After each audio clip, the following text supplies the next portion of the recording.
mahasiswa yang dari semester 2 gitu ya, tapi untuk Anda belum. Oke, jadi kita masih full daring. Sama seperti mata kuliah yang lain, sorry, kita akan pakai situs kuliah untuk akses materi, pengumpulan tugas, dan juga nanti ujian. Ya, lalu juga untuk pertemuan daring seperti ini kita pakai Microsoft Teams. Ya, saya kira sudah akrab semua dengan itu. Nah, inilah rencana perkuliahan kita selama 1 semester. Bukunya ini, Modern System Analysis and Design. Ini sudah saya letakkan juga tautannya di situs kuliah, ya. Dan ini bukunya yang versi elektronik ada di perpustakaan. Nah, inilah bukunya. Ya. Nanti silakan dan kita book source itu silakan bookshelf itu ya yang ada aplikasinya kalau di tablet atau smartphone dan juga di komputer bisa Anda unduh ya. Ini tautannya sudah saya sediakan di sini buku teks ini. Ya. Itu ya. Nah, karena perancangan analisis dan perancangan sistem itu selalu dilakukan oleh kelompok, ya maka nanti kalian itu tugasnya akan berkelompok juga. Ya. Harus lihat dulu berapa orang mahasiswa di sini. Nah, jadi tugas pertama kalian sebelum perkuliahan minggu depan itu adalah membentuk kelompok analisis perancangan sistem ASC ini ya. Oke.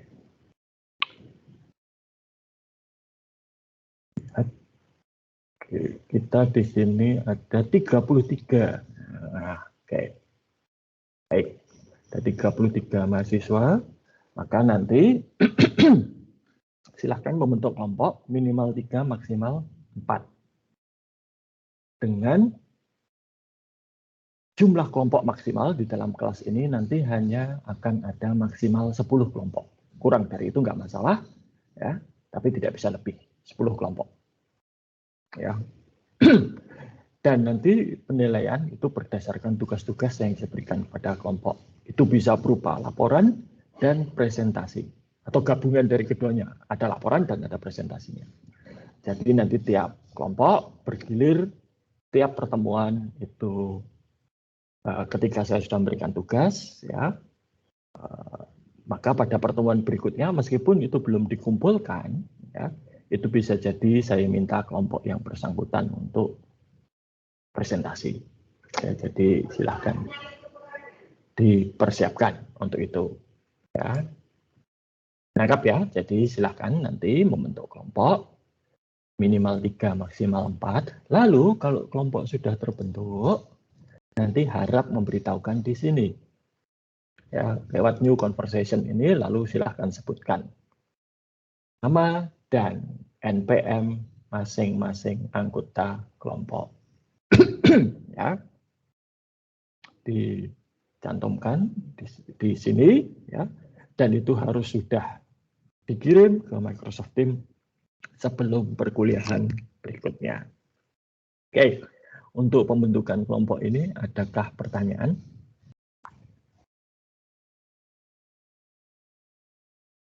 Jelas ya? Oke, baik. Oke, kita lanjutkan. Lalu ini ya penilaian nanti. Dengan demikian, ujian tengah semester dan ujian akhir semester juga berupa pengumpulan laporan kelompok. Nanti akan saya jelaskan mengapa saya memilih cara tersebut, logikanya apa, gitu ya. Yang jelas karena sepanjang pengalaman saya pembuatan atau pengembangan sistem itu selalu dilakukan berkelompok, ya. Lalu itu standar nilai seperti biasa, ya. Nah, tugas itu nanti akan saya jelaskan di kelas dan juga akan saya berikan di situs kuliah. Pengumpulannya tentunya juga melalui situs kuliah. Ya. Nah, namun berdasarkan pengalaman-pengalaman yang lalu, terkadang pada saat tenggat waktu itu situs kuliah mengalami masalah. Nah, kalau itu yang terjadi, dan itu jelas di luar kekuasaan kita semua, ya, maka nanti bisa diatur apakah pengumpulannya di situs kuliah atau menggunakan cara lain. Ya, cara cadangannya tentunya nanti adalah melalui Microsoft Teams, karena sepanjang pengalaman menggunakan situs kuliah dan Microsoft Teams ini, Microsoft Teams itu yang lebih dapat diandalkan, meskipun ya tidak selalu 100%. Oke, itu dari sisi situs kuliah. Nah, tapi kalau situs kuliah tidak ada masalah, gitu ya, dan tidak ada halangan yang lain, maka pengumpulan tugas ini harus tepat waktu. Ya. Dan itulah mengapa salah satu alasan yang lain, saya mempersilakan Anda membentuk kelompok. Jadi supaya halangan pada satu anggota kelompok tidak mencegah atau tidak menghalangi kelompok tersebut mengumpulkan tugas tepat waktu. Jadi harapannya, meskipun yang bertugas mengumpulkan itu hanya satu orang, tapi anggota kelompok yang lain itu harus ngecek, memeriksa ya, apakah tugas sudah dikumpulkan atau belum. Dan jika belum, ya harus dikoordinasikan di dalam kelompok. Ya, maka semua anggota kelompok itu harus siap untuk mengumpulkan tugas. Meskipun nanti yang benar-benar mengumpulkan hanya satu orang. Ya. Nah, semester yang lalu itu ada kejadian di mana laporan akhir itu tidak dikumpulkan oleh anggota kelompok yang bertugas. Dan anggota kelompok tersebut baru memberitahukan ke saya setelah lewat tenggat waktunya atau deadline-nya. Ya otomatis tidak saya terima. Ya, itu. Karena masih ada anggota kelompok yang lain. Gitu ya. Hanya saja nggak tahu bagaimana komunikasi dan koordinasinya. Mereka tidak menggantikan yang berhalangan tersebut untuk mengumpulkan tugas. Oke, itu ya. Nah, jadi nanti itu harapannya kalau dengan kelompok ini, ya karena ada 4 orang, 3-4 orang di antara Anda tidak berada pada satu wilayah, ya, tidak serumah misalnya, gitu ya, atau satu kos, maka harapannya tidak ada kejadian di mana semua anggota kelompok berhalangan. Kalaupun nanti ternyata ada halangan yang dihadapi bersama seperti situs kuliah down tadi atau listrik se-Indonesia mati, ya nanti kita pikirkan caranya. Ya. Tapi itu kalau berhalangan, kalau tidak berhalangan ya ini yang akan terjadi. Oke. Nah lalu juga karena Anda itu membentuk kelompok sendiri, ya, maka tanggung jawab Anda untuk menjaga keutuhan kelompok tersebut. Ya. Tugas akan saya berikan kepada kelompok. Penilaian akan saya berikan kepada kelompok. Jadi meskipun dalam satu kelompok yang kerja hanya satu orang, yang lainnya ngilang, gitu ya, tidak ikut, ya itu bukan masalah saya, itu masalah Anda. Ya, yang jelas kalau Anda mengumpulkan, ya saya beri nilai. Nilainya itu satu kelompok. Yang benar-benar kerja dengan yang hanya menyumbangkan doa, nilainya sama. Ya, jadi itu. Ya. Jadi nanti silahkan pilih anggota kelompok yang bisa berkontribusi. Ya, apapun kontribusinya, ya, karena ya kontribusi itu macam-macam. Berdoa ya bisa kontribusi, gitu kan. Oke, jadi itu ya jelas ya mengenai kelompok ini. Saya tidak, kalaupun nanti ada keluhan, komplain pada saya, ya bukan urusan saya dan saya tidak mau tahu. Ya, silahkan diselesaikan sendiri di dalam kelompok. Oke, lalu tadi poin terakhir itu adalah plagiarisme. Saya tidak mentoleransi plagiarisme. Dan plagiarisme itu adalah dosa terbesar di dalam dunia akademik. Plagiarisme itu apa? Plagiarisme itu adalah menggunakan karya orang lain di dalam tulisan Anda atau karya Anda tanpa memberikan pengakuan yang layak. Misalnya Anda mengutip tulisan orang lain, ya harus disebutkan Anda mengutip dari mana dan dari mana sumbernya, ya, diterbitkan di mana, atau kalau itu satu website boleh. Nah, terkait dengan kutip-mengutip ini, ya nanti Anda harus hati-hati, ya. Jangan sembarangan mengutip. Anda sudah semester berapa ini? Rata-rata semester berapa tuh ini? Saya lihat. Angkatan 18-19 ya. Ada angkatan 20. Berarti kan sudah ya semester cukup lanjut lah gitu ya. Jadi sudah harus bisa menggunakan sumber-sumber yang terpercaya untuk menyusun tulisan.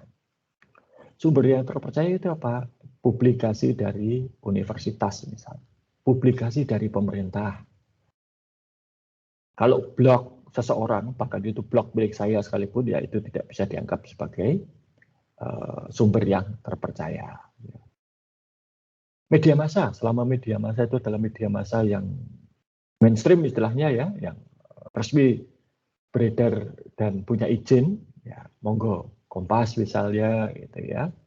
Tapi kalau koran Samiaji ya enggak, gitu kan. Itu bukan satu publikasi yang terpercaya. Oke. Nah, lalu bagaimana cara menghindari plagiarisme ini? Nanti akan saya jelaskan. Tapi kalau sampai nanti tertangkap basah plagiarisme, maka kelompok yang bersangkutan otomatis gugur. 3 atau 4 orang anggota kelompok itu langsung mendapat nilai E dan tidak usah meneruskan kuliah. Dan jangan dikira saya tidak tega. Ya. Dulu sebelum pandemi, ada beberapa kelompok yang saya gugurkan. Karena apa? Mereka melakukan plagiarisme, dan plagiarismenya ngeri pada waktu itu. Kelompok tersebut itu seharusnya mengumpulkan tugas analisis perancangan sistem mengenai apotek. Tapi entah kenapa, dan beberapa kali konsultasi dengan saya mengenai tugas tersebut. Jadi saya tahu bahwa objek mereka itu apotek. Tapi yang kok dikumpulkan kok malah toko kelontong. Dan itu ternyata copy paste dari kelompok lain. Nah, kelompok lain ini protes, gitu kan. Saya selidiki, saya panggil anggota kelompok yang melakukan plagiarisme itu, dan mereka mengakui. Ya sudah, satu kelompok langsung tidak lulus. 2 semester yang lalu ada juga, tapi individu ada waktu itu. Saya suruh buat tulisan, dan nulis apotek, gitu ya. Tetapi di dalam tulisannya, ya kebetulan apotek juga, gitu ya, yang diamati. Kok di dalam tulisannya itu kok ada minimarket? Saya telusuri lagi, mereknya disebut yang Maret itu. Bahkan dalam contoh-contohnya pun menggunakan barang-barang yang biasa ada di minimarket. Ya, minyak goreng. Kan ya tidak mungkin kalau apotek itu kok jualan minyak goreng. Gitu ya. Kalau ada apotek jualan minyak goreng itu bukan apotek gitu. Ya. Nah, ya sudah, anaknya lalu saya beritahu dan saya beri nilai E. Itu terjadi pada pertemuan ketiga. Jadi masih di awal semester. Pertemuan ketiga sudah langsung tidak lulus. Oke, jadi itu. Nah, bagaimana caranya menghindari plagiarisme? Ini jangan khawatir, ini sudah saya siapkan juga. Ini pada dokumen yang namanya Harvard Referencing ini. Nah, jangan takut, ini berbahasa Indonesia. Kelihatan ya? Ini dari Undip ini ya. Setahu saya panduan penulisan skripsi fakultas kita itu juga menggunakan sistemnya Harvard. Nah, nanti silakan dibaca dan dilaksanakan. Ya. Sebagai gambaran, anak saya itu kelas 2 SMA, sekarang sedang membuat karya ilmiah. Kemarin saya ajari untuk referensi ini, 1 jam saja dia sudah bisa. Ya. Jadi, Anda yang sudah mahasiswa tentunya jauh lebih baik gitu ya di dalam itu referensi ya. Dan jangan khawatir, kalaupun formatnya nanti tidak sesuai, saya tidak akan menghukum Anda, tidak akan saya kurangi nilai. Yang penting itu niatnya untuk mengcover atau melakukan tindakan pencegahan plagiarisme. Itu yang saya lihat. Jadi misalnya formatnya salah, nggak apa-apa. Tidak rapi, oke lah, gitu ya. Tapi yang penting niatnya. Ekstrimnya ya, kalau kalian melakukan apa yang dilakukan oleh tadi kelompok yang saya sebutkan tadi, misalnya kelompok 1 copy paste tugas kelompok 2, selama itu disebutkan di dalam laporan, kami copy paste kelompok 2 misalnya, boleh kok, tidak saya larang dan tidak akan saya beri nilai E. Tapi untuk tugas yang di copy paste itu tentunya nilainya tidak tinggi. Ya, ya cuma copy paste kan. Tapi Anda tidak akan dihukum dengan nilai E. Ekstrimnya begitu. Ya. Nah tentunya ya Anda kan tidak berharap mendapat nilai yang rendah loh. Jadi ya jangan melakukan itu. Tapi ekstrimnya kalau itu yang terjadi ya tidak akan saya hukum. Oke. Anda beruntung ya di sini tuh kalau belum ada aturan mengenai plagiarisme ya. Kalau di universitas lain itu saya pernah melihat yang melakukan plagiarisme itu tidak cukup itu saja. Langsung mahasiswa yang bersangkutan itu dilaporkan ke universitas. Dan nanti universitas akan menghukum mahasiswa tersebut. Beberapa orang doktor lulusan Gajah Mada itu dicabut gelar dokternya karena terbukti melakukan plagiarisme. Dulu salah satu menteri atau wakil menteri saya lupa di kabinetnya Angela Merkel di Jerman itu dipaksa mengundurkan diri karena ada dugaan tesis S3-nya plagiarisme. Ya kan tesis S3 nggak ada hubungannya dengan pekerjaan ya, tapi kalau di Jerman itu aib gitu ya. Yang bersangkutan dipaksa untuk mengundurkan diri. Tuh, ya. Baik. Sejauh ini ada pertanyaan?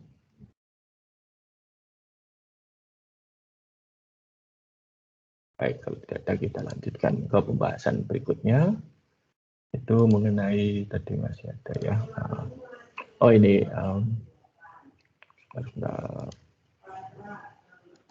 ini petunjuk perkuliahan daring biasa ya.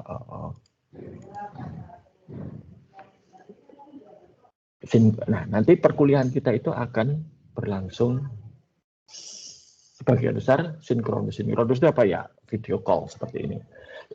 Atau video conferencing seperti ini. Ya. Kalau video conferencing, ya Anda masuk. Ya, lalu tolong mic-nya dimatikan tapi kamera dinyalakan. Kemudian saya tidak terlalu peduli pada ketepatan waktu. Hanya saja kalau saya sedang ngajar seperti ini, karena biasanya saya set mahasiswa itu tidak bisa langsung masuk, tapi nunggu di lobi. Kalau Anda datangnya terlambat, masuknya terlambat, ya saya tidak bisa memasukkan Anda dari lobi. Ya, tampaknya nanti ya Anda tertahan di lobi. Presensi itu nanti menggunakan catatan di Microsoft Teams. Ya, jadi begitu Anda ikut ini saja sudah dicatat Microsoft Teams. Ya. Oke, lalu apa lagi ya? Nanti akan ada beberapa sesi mungkin yang dilakukan asinkronus, artinya Anda belajar sendiri. Akan saya tinggalkan materi dan beberapa aktivitas yang perlu dilakukan di Microsoft Teams. Nah, kalau asinkronus, itu nanti presensinya berdasarkan Anda mengumpulkan tugas kecil yang saya tinggalkan di Microsoft Teams. Bedanya tugas di situs kuliah dan Microsoft Teams adalah kalau situs kuliah itu tugasnya untuk penilaian, kalau tugasnya saya tinggalkan di Microsoft Teams, itu untuk presensi.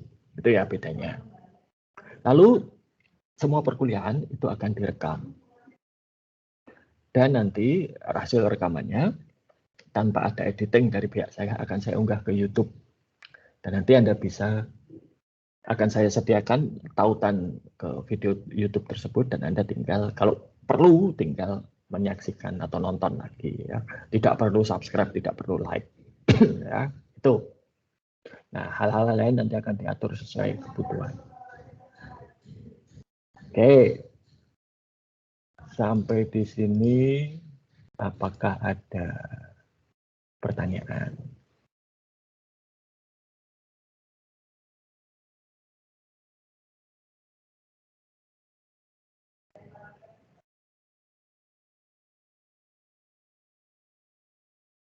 Boleh ya bertanya.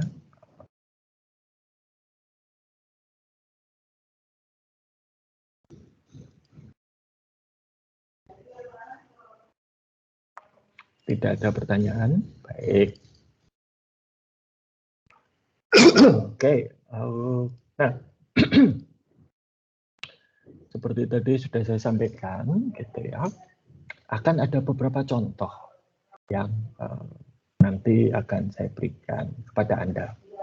Ada 3 proyek pengembangan sistem informasi di masa lalu yang pernah saya lakukan atau saya terlibat di dalamnya, yang akan saya jadikan contoh. Nah, contoh utamanya itu adalah ini.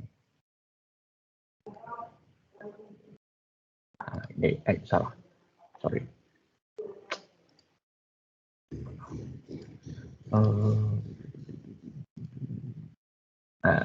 Bukan. Nah ini, ya, ini. Jadi ini adalah sistem informasi manajemen untuk PNPM Mandiri Perdesaan. PNPM Mandiri Perdesaan itu apa? PNPM Mandiri Perdesaan itu adalah program pengentasan kemiskinan rancangan kabinetnya Pak SBY, Pak Susilo Bambang Yudhoyono. Ya.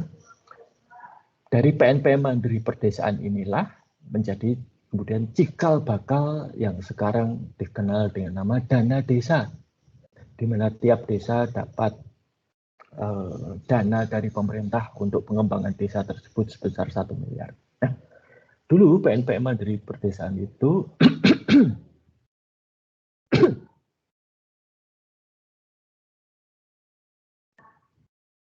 awalnya mulai tahun 2007, ya, itu proyek jadi Pak SBY itu dulu punya proyek pengentasan kemiskinan dengan 3 program utama.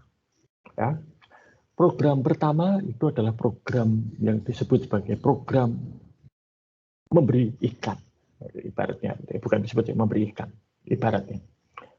Itu dengan asumsi orang itu kalau berada di dalam kemiskinan, itu diajari apapun ya nggak akan bisa. Karena apa? Jangankan untuk belajar, untuk beraktivitas normal sehari-hari aja mereka kesulitan. Kenapa? Masih berkonsentrasi pada kebutuhan dasar.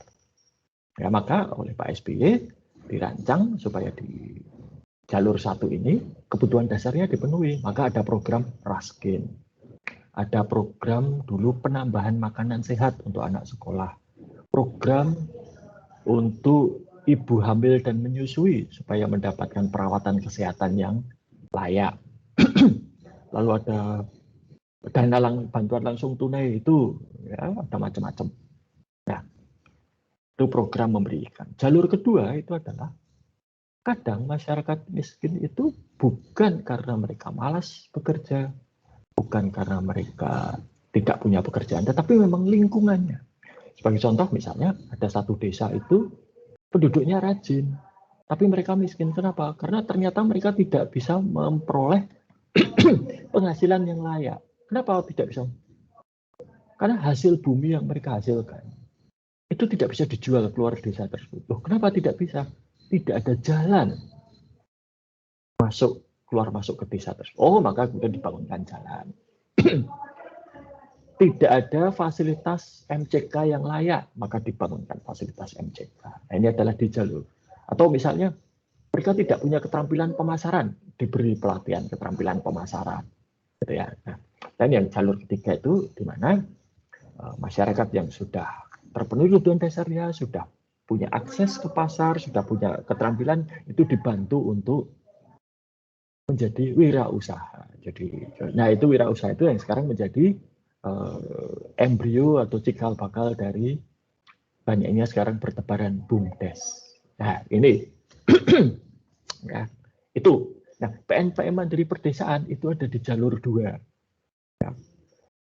Nah, di sini dulu basisnya, kalau PNPM Mandiri Perdesaan, meskipun namanya perdesaan, tetapi basisnya itu adalah kecamatan. Tiap tahun, waktu itu, pemerintah Indonesia mengalokasikan dana sebesar 1 miliar 3 miliar ke kecamatan. Nanti desa-desa di kecamatan tersebut, itu bisa memanfaatkan uang 3 miliar untuk berbagai kebutuhan mereka.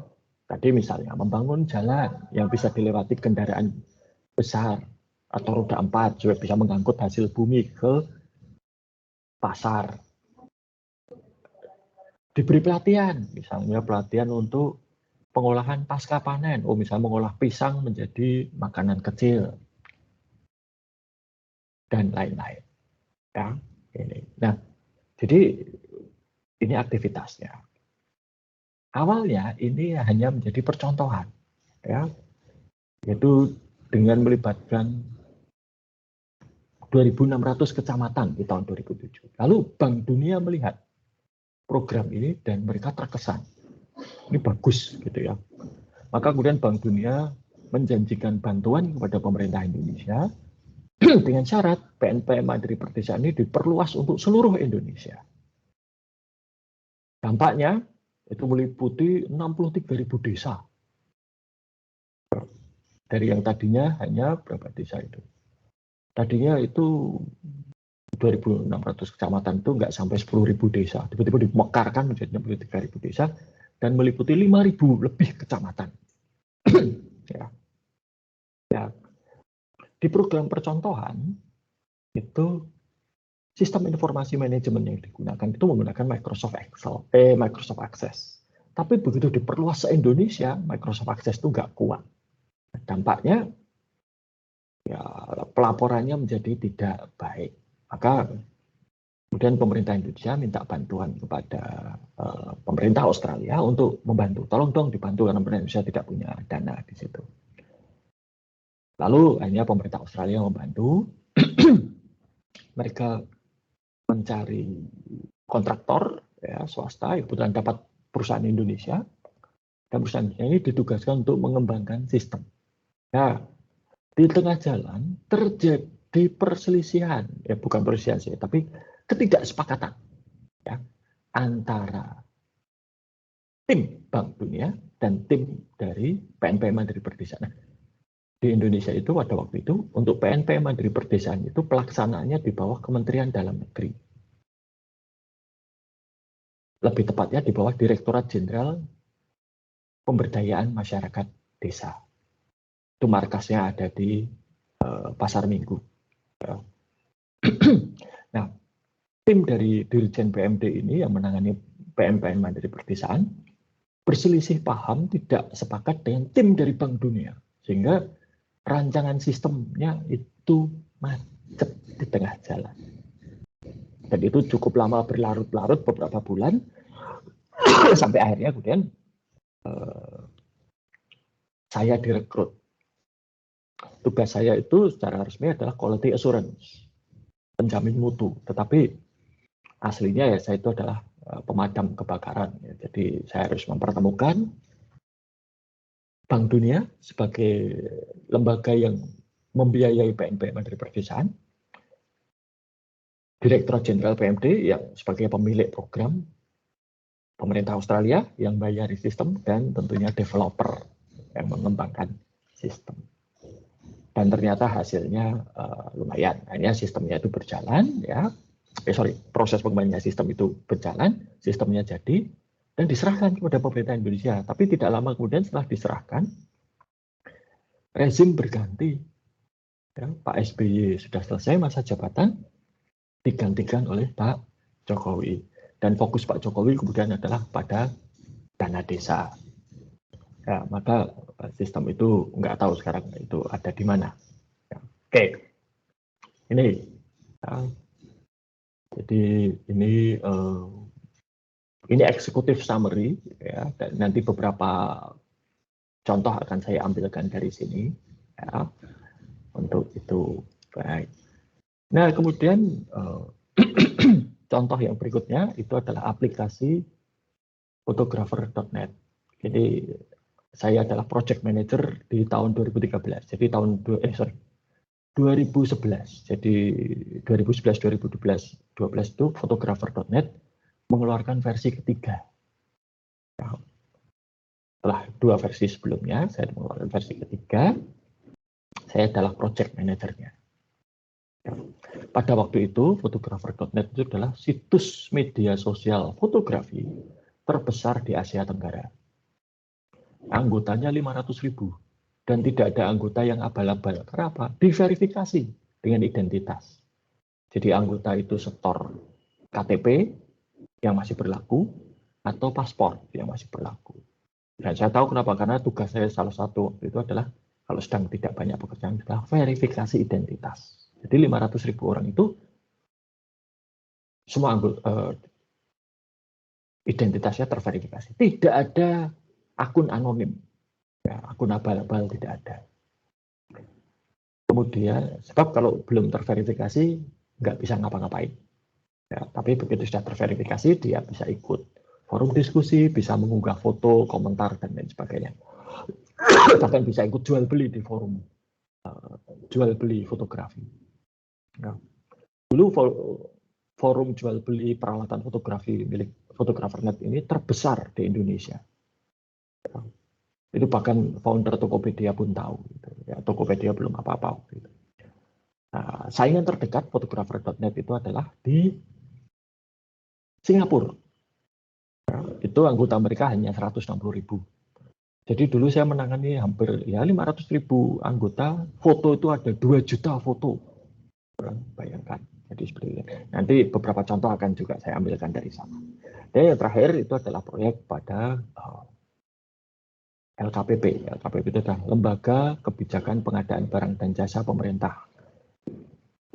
Kalau Anda pernah mendengar ada istilah e-katalog, nah saya dulu terlibat di situ. Ya, jadi saya terlibat pengembangan e-katalog untuk pemerintah daerah. Ya. Dan waktu itu contohnya pilot proyeknya adalah Kota Yogyakarta, Semarang, Badung, dan Gorontalo. Ya. Kemudian juga ada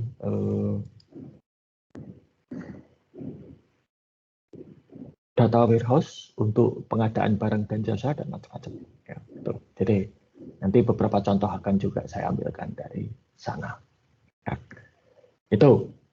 Ya. Jadi apa yang nanti akan Anda terima itu tidak hanya teori, tapi ada prakteknya. Ya. Dan seperti saya katakan, tidak ada dari semua yang saya pernah lakukan atau yang saya ketahui itu pengembangan sistem kok hanya satu orang, itu nggak ada. Kalaupun ada itu biasanya hanya aplikasi kecil, ya,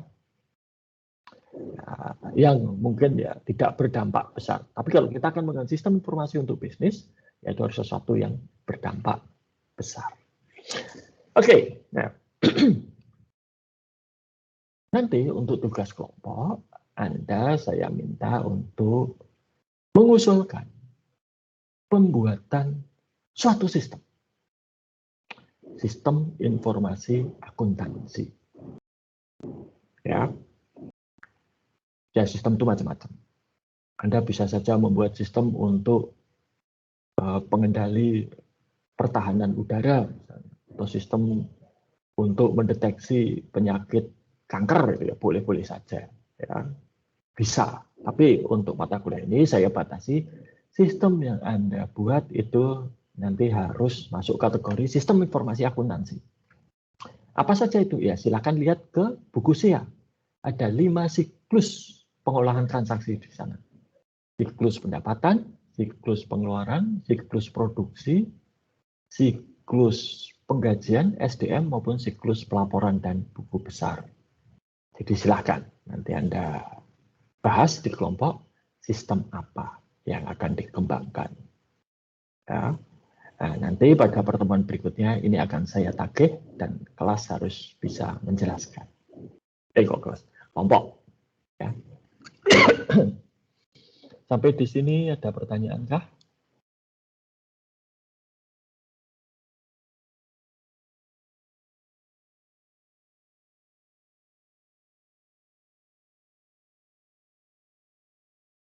Tidak ada.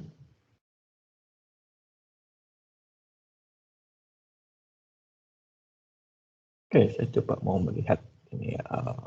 Saya presensi gitu ya. Jevon Dias Putra. Mas Jevon.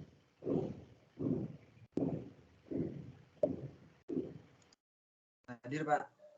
Hadir. Oke, ya. Anda angkatan 18 ya, bukannya sudah terlambat sebetulnya ambil mata kuliah ini?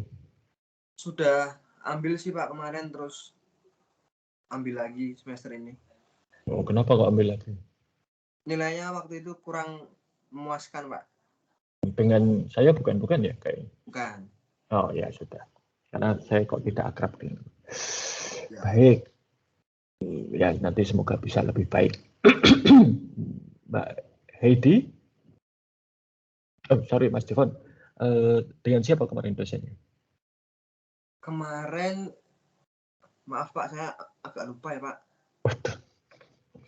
Ya, dosennya saja lupa ya. Pak. Pak Yohanes Priadi bukan? Iya, seperti itu Pak. Ya Pak Yo. Wow, Pak Yo itu bagus itu. Saya kerjasama beberapa kali dengan dia gitu ya. Oke. Mungkin saya yang kurang Pak waktu itu Pak. Oke ya. Saya tidak akan menilai Anda dari pekerjaan Anda dengan Pak Yu. Ya. Saya nilai dengan saya. Oke, Mbak Heidi. Hadir, Pak. Oke. Brinda Ivana Benita. Hadir, Pak. Oke. Amelia Octaviana. Hadir, Pak. Oke, baik. Karinda Briliana. Hadir, Pak. Baik. Ya, tadi. Baik. Swarskom Calvin. Hadir, Pak. Oke, sebentar ya.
Oke, maaf ya. Ada kiriman datang ya. Nanti kalau Anda juga ada kiriman datang harus nggak usah minta izin meninggalkan sejenak, tidak apa-apa ya. Oke, Swarskom Calvin tadi mana? Ya, Pak, hadir, Pak. Kok nama Anda unik, Mas? Ini Anda aslinya dari mana? Dari Kalimantan Timur, Pak. Oh, Kalimantan Timur. Kalimantan Timurnya mana? Di Bontang. Bontang. Saya pernah ke Bontang itu, ya, luar biasa itu kotanya itu ya.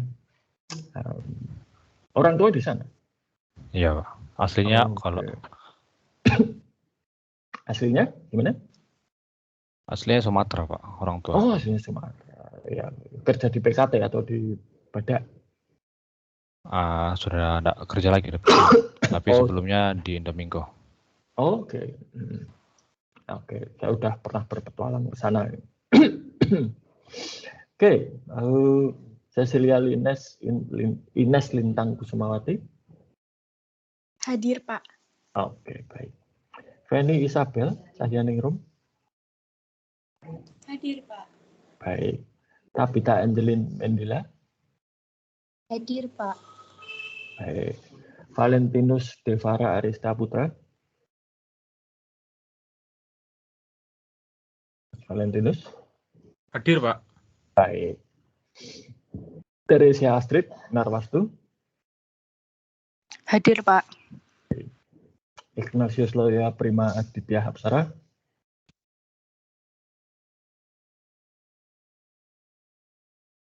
Mas Ignatius. Hadir, Pak. Oke.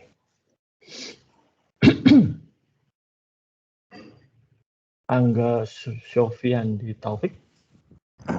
Hadir, Pak. Baik. Brian Simon. Hadir, Pak. Baik. Eleonora Audi Kirana Putri. Hadir, Pak. Baik.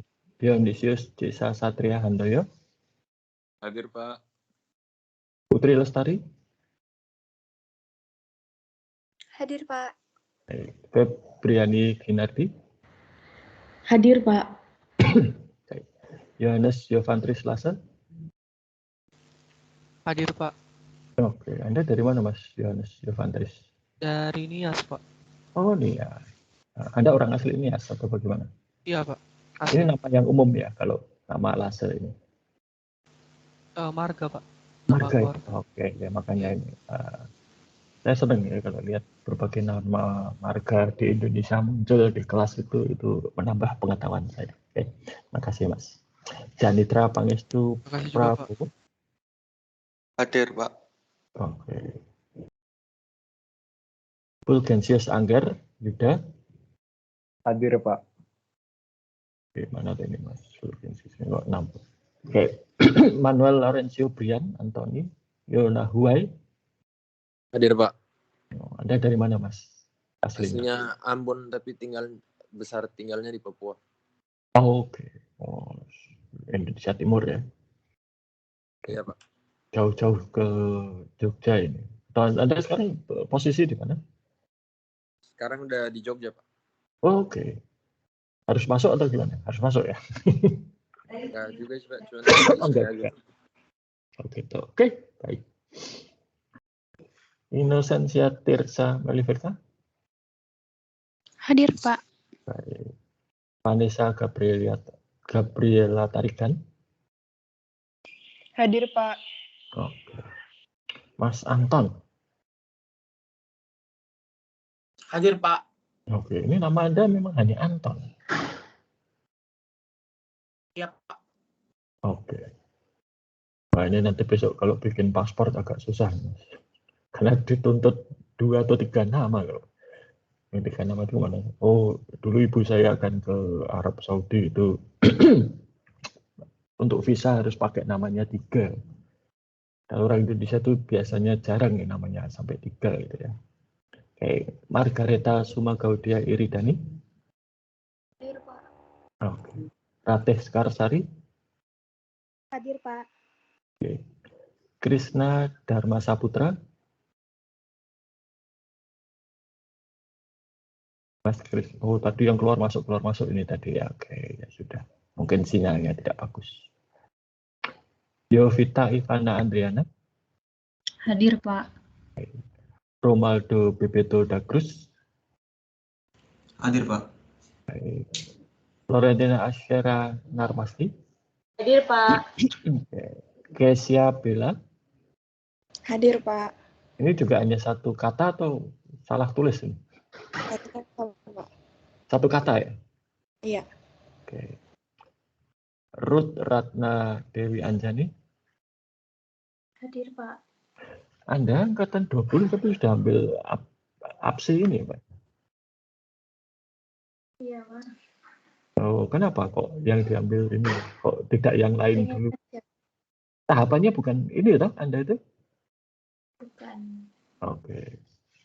Ini kalau APSI itu semester berapa biasanya? 6, berapa? Ini kan baru semester 4 ya, Mbak Ruth? Iya, Pak. Oh, oke.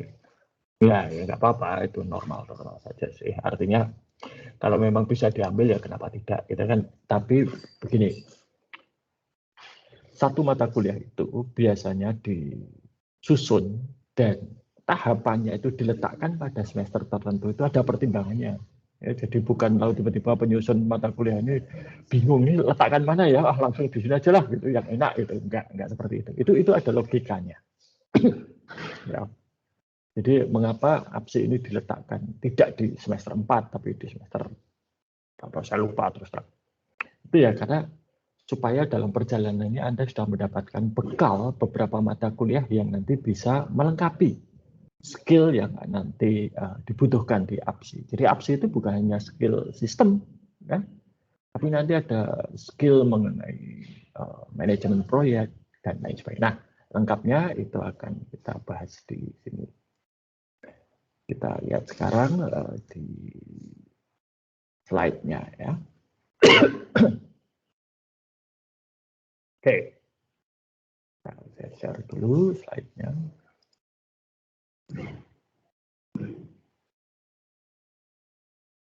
Apakah sudah terlihat? Sudah, Pak. Sudah, Pak. Terima kasih. Ya.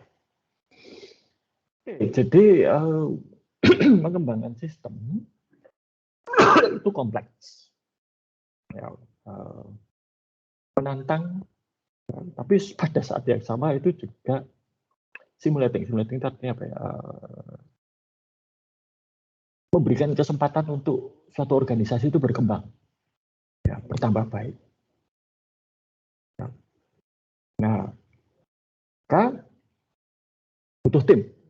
Ya, dan timnya itu kadang-kadang tidak hanya sekedar programmer atau orang-orang informatika, tapi saya dulu di grupnya Intan Pariwara, ya, itu kita melibatkan, ya saya di bidang sistem, kalau ada yang ahli di bidang perilaku organisasi, ada yang psikolog, ya, ada yang kami juga waktu itu ada Bu Wiwi yang ahli akuntansi manajerial, ya. Jadi lengkap, gitu. Karena apa? Ya, karena memang masalah yang dihadapi itu beragam.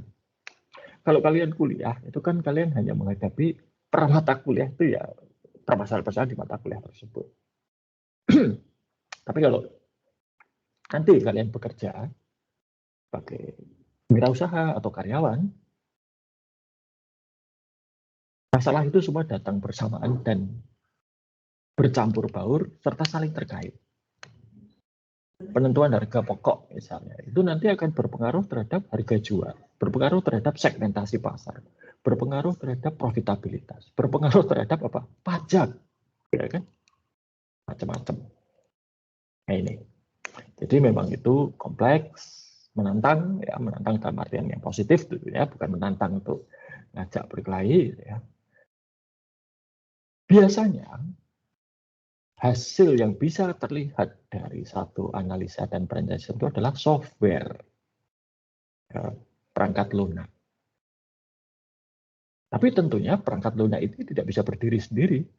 Ya harus ada komponen-komponen yang lain. Lihat saja. Anda lihat untuk perkuliahan kita. Apa perangkat lunaknya? Ada situs kuliah.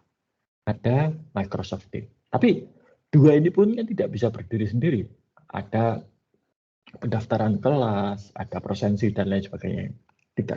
Lalu ada prosedur, ada manusia dan lain sebagainya. Nah, orang yang melakukan analisa ini disebut sebagai sistem analis. Jadi nanti kita akan belajar mengenai teknik, peralatan, maupun metodologi. Ya. Nah,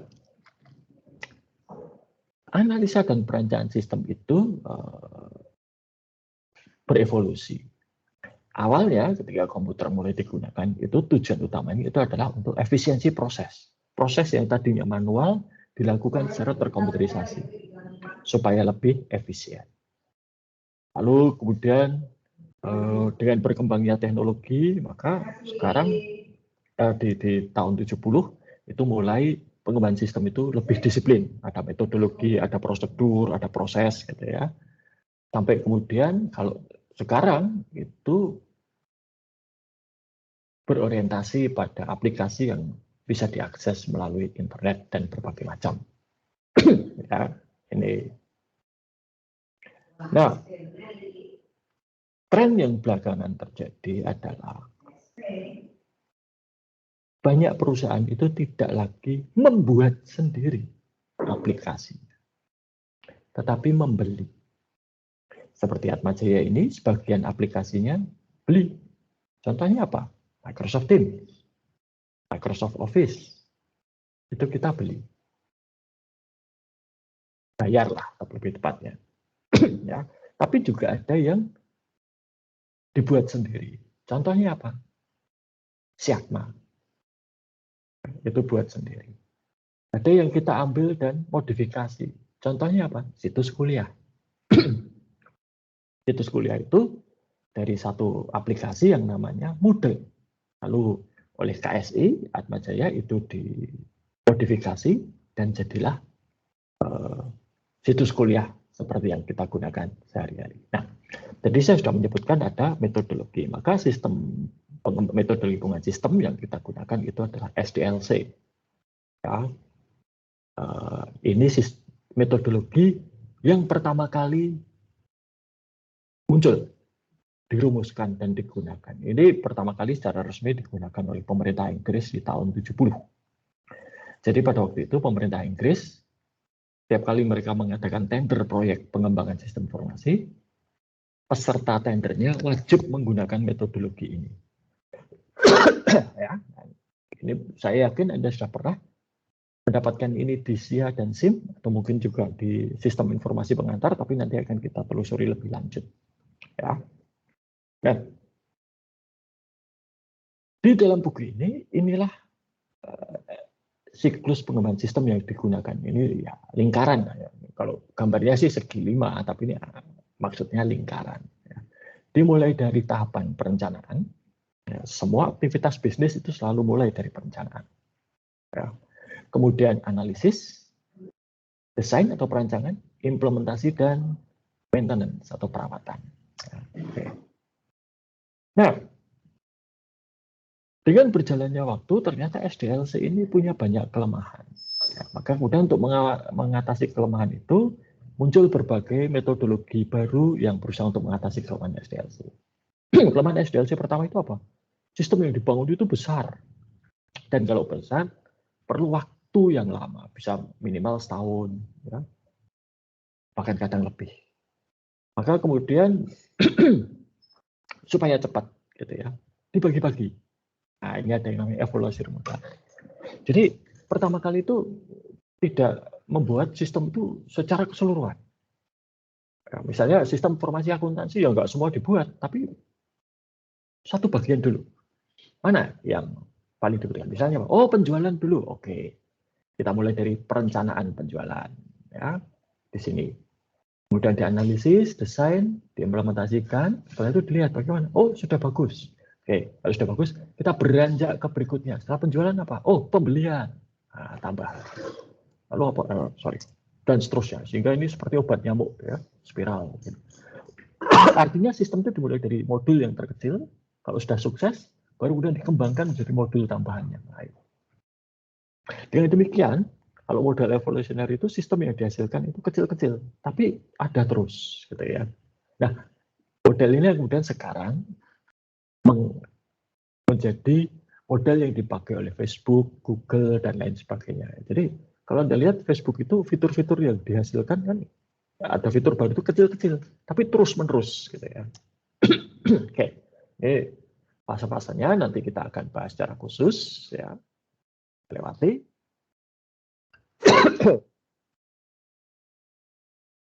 Nah, tapi pengembangan sistem sendiri itu ada di dalam kotak yang ini. Ya, ini intinya. Yang lainnya itu sebetulnya bukan pengembangan sistem. Yang lainnya itu adalah ini perencanaan, ini penggunaan. Ya, nanti kita lihat. Nah, kadang SDLC itu digambarkan seperti ini. Waterfall. Kenapa? Karena asumsinya setelah satu tahap selesai dilanjutkan ke tahap berikutnya. Nah, begitu seterusnya. Tapi ya faktanya ini tidak bisa berjalan mulus. Kadang sudah sampai logical design harus balik ke analisis lagi. Karena apa? Ada kekeliruan atau ada perubahan. Ya.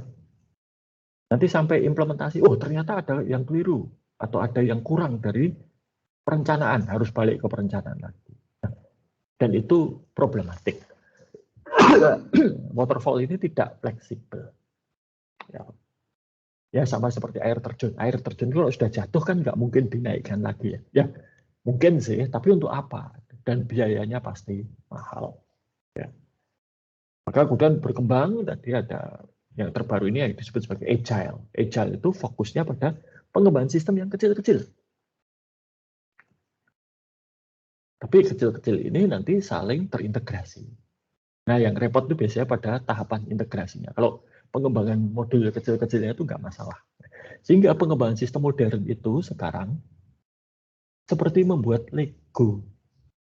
Jadi Anda tidak perlu membuat sendiri batanya. Anda sudah dapat bata yang kotak, yang mungkin segitiga, yang melengkung, dan lain sebagainya. Tinggal Anda ambil dan Anda rangkai menjadi bangun Lego yang dikehendaki. Macam ada extreme programming, ada Scrum, dan lain sebagainya. Tetapi tentunya tidak semua bisa pakai Agile. Ya. Agile ini contohnya untuk apa? Sistem yang tidak bisa terprediksi, sistem yang sama sekali baru. Bayangkan begini, ketika dulu Google itu mengembangkan Google, mesin pencari, mereka kan tidak tahu akan seberapa besar sistemnya. Dan ketika Google berkembang menjadi besar, mereka harus menambah kapasitas sistem. Dan ketika menambah kapasitas sistem, ternyata muncul masalah. Hingga kemudian mereka harus menemukan cara untuk mengatasi masalah tersebut. Jadi ini memang tidak terprediksi. Maka kalau perusahaan seperti Google, Facebook, Instagram, TikTok, dan sebagainya itu, mereka menggunakan ini. Karena apa? Apa yang akan mereka lakukan itu belum pernah dilakukan sebelumnya. Jadi tidak ada gambaran. Ya, maka harus sangat fleksibel.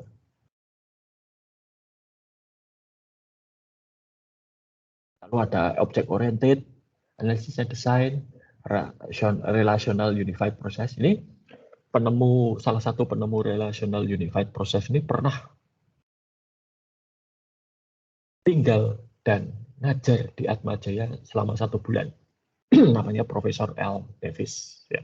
Dia salah satu penemu dan L. Davis ini datang ke Atmajaya gratis waktu itu, ya, atas undangan saya, ya, di Fakultas Ekonomi.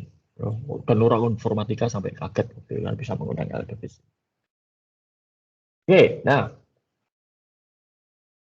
itu antar saja untuk pertemuan kita kali ini. Ya, nanti bisa dibaca lagi. Oke, oh ada yang bertanya itu? Enggak ada. Yang Oke, ada yang bertanya? Tadi saya lihat ada yang mengacungkan, sorry enggak jadi. Tadi di tempat saya PowerPoint-nya nggak jalan, jadi baru sekarang kegantinya. Oh begitu, ya. Ya nanti bisa dari dibaca. slide 1 tadi baru sekarang kegantinya. Oke, ya nanti bisa dibaca sendiri, ya. Ada di situs kuliah. Oke, Pak. Oke. Kasih, Tapi Pak. penjelasan saya terdengar ya? Jelas, Pak. Oke, baik. Ya nanti diputar lagi sampai rekamannya nanti saya unggah, Anda bisa lihat lagi atau kalau tidak mau mendengar suara saya ya bisa dibaca PowerPoint-nya. Oke. Baik. Ada lagi yang mau ditanyakan? Baik, jadi PR Anda sebelum perkuliahan minggu depan adalah 1. Membentuk kelompok minimal 3 maksimal 4. Dan kalau sudah ada anggota kelompoknya, jangan lupa dituliskan di sini. Ya. Oke, nanti akan saya catat nama dan NPM. Dan kedua, kelompok harus memutuskan sistem informasi akuntansi apa yang akan dibuat. Ya tentunya kan banyak ya sistem. Saran saya buat saja yang kira-kira bisa selesai dalam waktu 1 semester. Mau buat sistem pembayaran elektronik seperti GoPay itu ya bagus gitu ya. Itu ya masuk kriteria, tapi kalau itu kan nggak bisa diselesaikan dalam waktu 1 semester ya. Jadi cobalah nanti diskusikan kira-kira yang seberapa gitu ya. Yang kira-kira bisa selesai 1 semester. Dan ini adalah bagian dari pelajaran yang nanti Anda dapatkan, yaitu apa? Membuat estimasi. Nah, itu bagian paling sulit. Saya kemarin dengan Pak Yu itu diminta sebuah PTS di Jogja, bukan Atmajaya tentunya, untuk membuatkan sistem keuangan mereka. Oh, kita diminta untuk buat estimasi. Wah, saya dan Pak Yo pusing gitu ya. Kenapa? Nah, kita nggak tahu kondisi di dalamnya seperti apa. Nah, itu. Jadi, kalau nanti Anda bingung, gitu, estimasi itu wajar. Kenapa? Tidak ada informasi yang tersedia kurang. Ya, tapi mari kita belajar untuk buat estimasi. Ya, mulai dari Anda menentukan.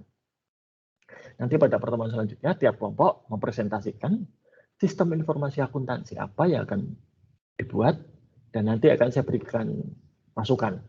Ya. Skopnya, lalu juga apa yang harus dilakukan, dan seterusnya.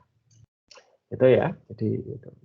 Nah, saya lebih suka kalau nanti itu kita jalannya itu tahap demi tahap.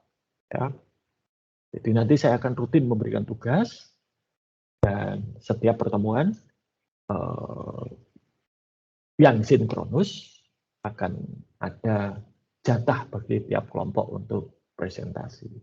Ya. Nah, silakan nanti yang presentasi diatur sendiri siapa dan bagaimana caranya. Ya. Kalau misalnya 3-4 orang itu yang bisa presentasi hanya satu karena masalah koneksi, ya nggak apa-apa. Tapi kalau mau bergantian, ya boleh-boleh saja. Ya, silahkan diatur. Bagi saya yang penting adalah presentasi dilakukan oleh kelompok. Yang maju 1 orang, 2 orang, 3 orang, 4 orang, tetap satu kelompok. Nah, oke, sampai di sini ada pertanyaan.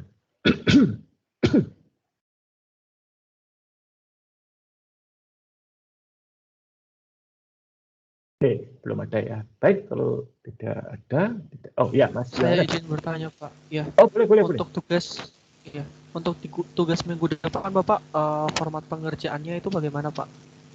Tidak ada format karena Anda kan milih atau menentukan di dalam kelompok sistem. Nanti tinggal disampaikan saja. Anda tidak harus mengumpulkan apapun karena Anda nanti mempresentasikan di kelas. Nanti misalnya Pak, saya mau buat sistem seperti GoPay, sudah saya catat, gitu kan? Jadi kelompok berapa, siapa anggotanya, sistem apa yang dibuat, itu akan saya catat. Dan nanti tentunya penilaian kalian untuk kalian berdasarkan apa yang dikerjakan terhadap sistem tersebut. Menangkap Mas Yohanes? Baik Pak, terima kasih. Baik, terima kasih. Bagus ini. Jadi kalau belum jelas ya diklarifikasi ya. Jangan sampai diam saja. Mbak Putri Lestari, monggo. Silakan. Pak, nanti ini kelompok yang presentasi sesuai nomor urut kelompok apa gimana? Nah, pertanyaan bagus. Kita lihat nanti, bisa urut, bisa random. Ya, saya sudah menyiapkan random number generator. Ya, jadi bisa pakai undian itu, bisa urut. Ya, ya nanti tergantung ilham saya hari itu apa. Gitu ya. Jadi semua kelompok harus siap, itulah intinya. Baik Pak. Terus berarti besok kita nyiapinnya hanya PowerPoint saja atau beserta papernya Pak? Terserah, tapi tidak harus mengumpulkan apapun. Mau ditulis di kertas, dibacakan ya boleh. Oh, terima kasih Pak. Sama-sama. Ya. Jadi ini saya persilahkan Anda bagaimana dokumentasi internal itu dilakukan. Yang ke saya itu adalah laporan resmi. Dan itu baru Anda berikan kalau saya minta secara spesifik. Kalau tidak saya minta ya nggak usah. Nah, kuncinya ya ini, kalau nanti Anda akan punya profesi sebagai seorang analis, ya, berikan apa yang diminta dan diperlukan, tidak kurang, tidak lebih. Ya. Kalau yang diminta, coba tolong kirimkan laporan hasil analisis, ya sudah kirimkan saja. Itu. Yang lainnya enggak, kalau nggak diminta nggak usah dikirimkan. Ya, itu. Karena kadang-kadang ya, saya pernah kejadian dulu awal-awal karir gitu, dokumen analisis dan desain saya serahkan. Nah, ternyata yang dibayar hanya analisisnya. Desainnya dipakai tapi nggak dibayar. Ya, celaka loh. Tuh. Lalu sedikit peringatan ya di awal. analisis dan perancangan sistem itu tadi sudah saya sebutkan sangat intensif pada dokumentasi. Jadi nanti ya Anda harus buat laporan, Anda harus buat diagram, Anda harus buat presentasi berbagai macam. Ya, itu Anda harus siap. Salah satu kelemahan pengembang sistem di Indonesia, terutama yang belum punya nama besar, itu adalah pada dokumentasi. Itu jelek sekali. Ya. Saya pernah bekerja dengan tim di mana dokumentasinya itu ya ditulis pada kode aplikasinya ya. Tapi ada juga yang dokumentasi itu mereka menyewa satu tim khusus namanya technical writer untuk membuat dokumentasi yang rapi, lengkap, dan benar. Nah, saya tidak akan menuntut Anda seperti itu, tapi mari kita belajar untuk mendokumentasikan segala sesuatunya itu dengan baik. Ya. Oke.